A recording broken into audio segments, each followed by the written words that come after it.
তারপর একেবারে সন্ধ্যাবেলায় ওই তাড়াতাড়ি নিজে রেডি হয়ে নিয়ে ছোটদাদাকে একটু মেকআপ করে দিলাম, চন্দন দিয়ে সাজিয়ে দিলাম। আর এই সাজানোর মুহূর্তগুলোতেই ফটোশ্যুট ভিডিও শ্যুট হচ্ছিল।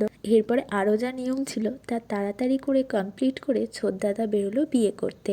লগ্ন ছিল রাত্রি ওই 9:30 নাগাদ করে, কিন্তু তাড়াতাড়ি করেই বেরোলো। আসলে ওই যে ঘুরে ঘুরে যাবে কিছু কিছু মন্দির প্রণাম করে, আর তারপরে ছোটদাদা যখন এন্ট্রি নেবে শ্বশুরবাড়িতে তখন বরযাত্রীও হেঁটে হেঁটে এন্ট্রি নেবে। ভীষণ মজার ছিল। তো যাই হোক, এরপর বিয়ের অনুষ্ঠান শুরু হলো। আর জানেন তো, বিয়ে করতে আসার আগে বরণ বিয়ের সমস্ত ভিডিও আমি গুছিয়ে এডিট করে রেখেছিলাম যাতে পরে ভয়েস ওভার দেওয়া যায়, কিন্তু কিভাবে সেই ভিডিওটা ডিলিট হয়ে গিয়েছে। তার জন্য অনেক খুঁজে খুঁজে এই ভিডিও ক্লিপগুলো আর কিছু কিছু ফটো আমি জয়েন করে করে ভিডিওটা বানিয়েছি।